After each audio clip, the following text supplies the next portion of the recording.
Assalamualaikum warahmatullahi wabarakatuh. Saya Rosmaida Istiqomah dari kelas KPIC mata kuliah Islam dan Peradaban Melayu.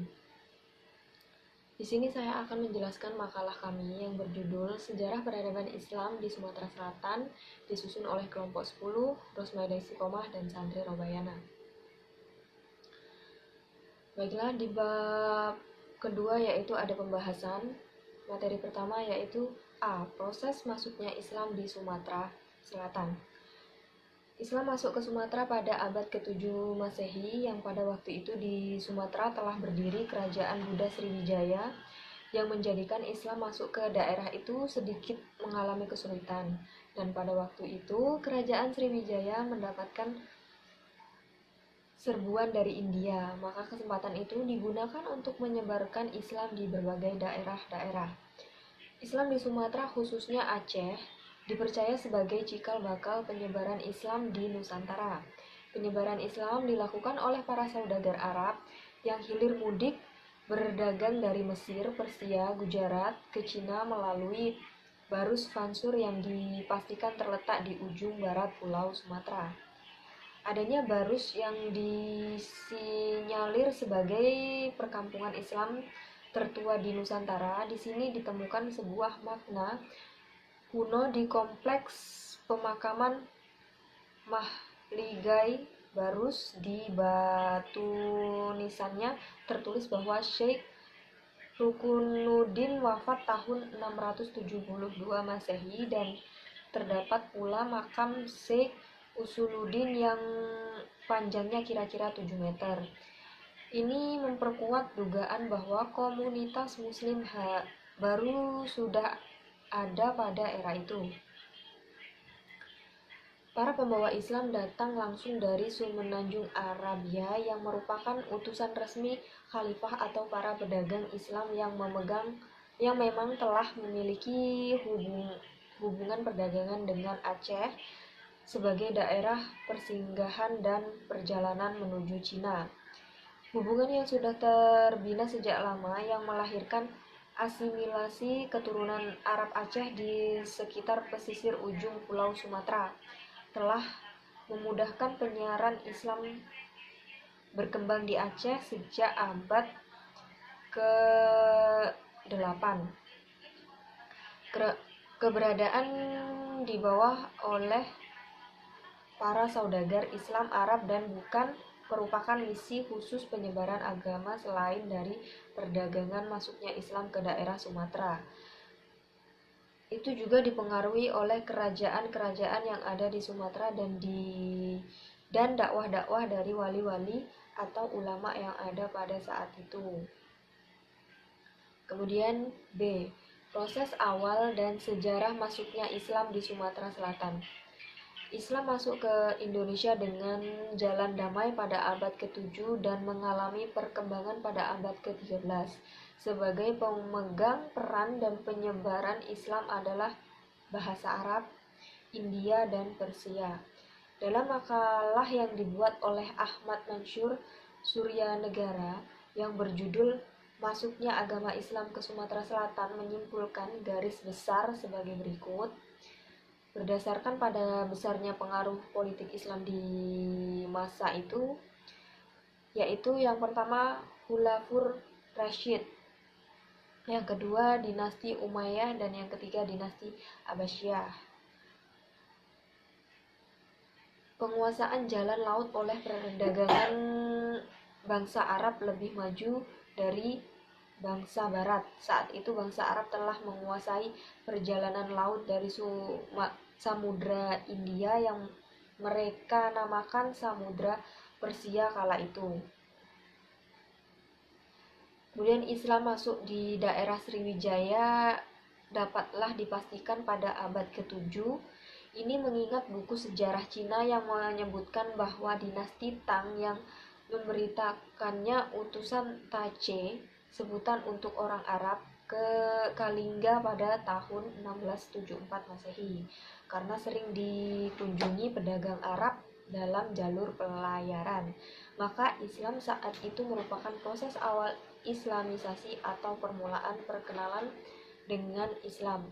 Apalagi jika diingat berita Cina di zaman Tang tersebut telah ada kampung Arab Muslim di pantai barat Sumatera pada tahun 674 Masehi.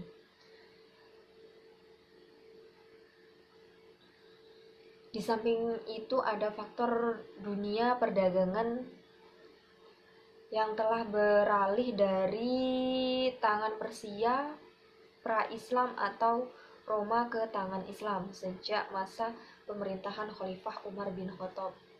Pintu-pintu perdagangan Timur Tengah, Fustat di Mesir, Kufah dan Busro di Babilonia dikuasainya.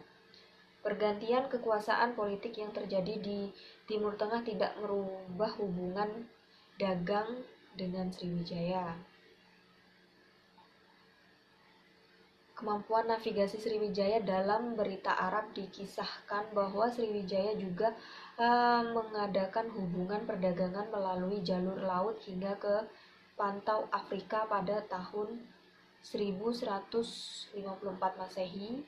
Hal ini tidaklah mengherankan karena perdagangan melalui jalur laut yang ditempuh Sriwijaya dari Maluku saja merupakan 1/8 lingkar bumi.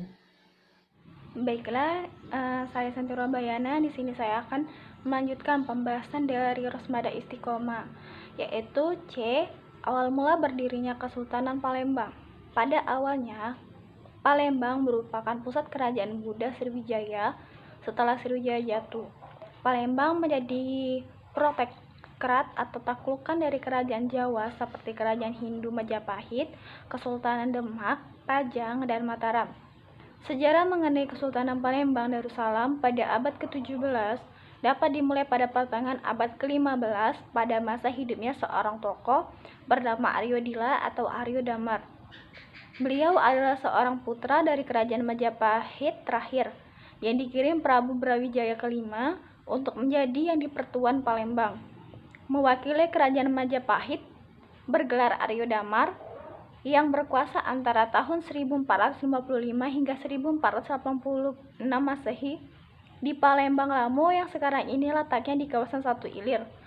Pada saat kedatangan Aryo Damar, penduduk dan rakyat Palembang sudah banyak memeluk agama Islam dan Adipati Aryo Dila pun kemudian memeluk agama Islam. Konon namanya berubah menjadi Aryo Abdillah atau Aryo Dila.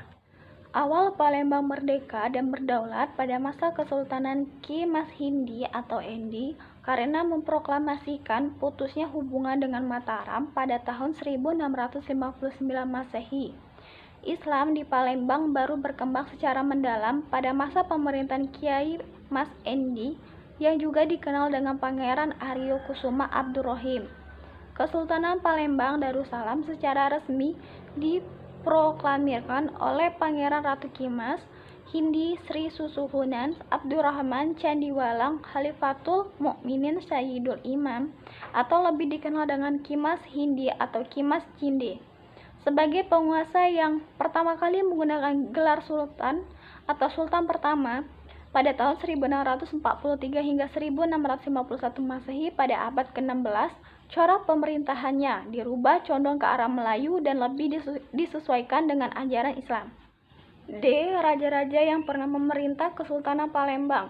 Yang pertama, Sultan Abdurrahman Khalifatul Mukminin Sayyidil Imam pada tahun 1659 hingga 1706 Masehi. Yang kedua, Sultan Muhammad Mansur Pangeran Hinggalaga 1706 sampai 1714 Masehi. Yang ketiga, Sultan Agung Komarudin Sri Teruno atau Raden Ujo pada tahun 1714 sampai 1724 Masehi.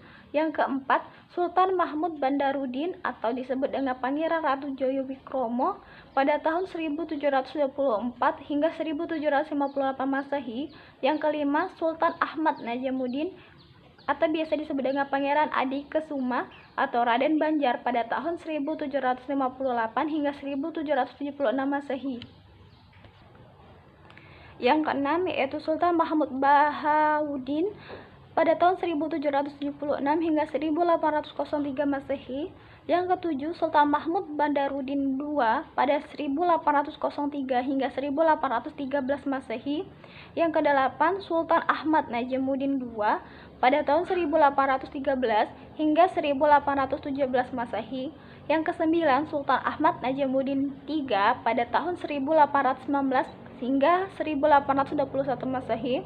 Yang ke-10, Sultan Ahmad Najamuddin P. Anom pada tahun 1821 hingga 1823 Masehi. Yang ke-11, Pangeran Keramajaya atau Raden Abdul Aziz Purbolinggo pada tahun 1823 hingga 1825 Masehi. Nah, baiklah, di sini saya akan membaca kesimpulannya. Dapat disimpulkan bahwa pelaku dan cara masuknya Islam di Sumatera Selatan tidak ubahnya seperti terjadi pada wilayah Indonesia lainnya. Dilakukan oleh putra Indonesia dan tidak berjalan pasif, dengan pengertian bangsa Indonesia tidak menunggu kedatangan bangsa Arab semata dan upayanya mencari tambahan pengetahuan tentang agama Islam.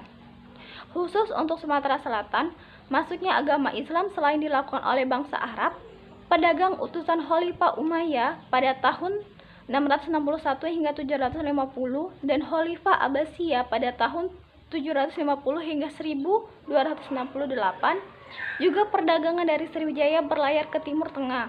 Hal yang demikian ini tidak bertentangan sekalipun Sriwijaya sebagai pusat pengembangan ajaran Buddha. Tetapi karena watak Indonesia yang mempunyai kesanggupan yang tinggi dalam menghormati perbedaan agama, maka di wilayah kerajaan Sriwijaya diizinkan masuknya agama Islam melalui jalur perdagangan. Faktor yang terakhir inilah yang memungkinkan Sriwijaya menempuh sistem pintu terbuka dalam menghadapi kenyataan masuknya agama Islam. Sekian penjelasan dari saya dan saya akhiri. Wassalamualaikum warahmatullahi wabarakatuh.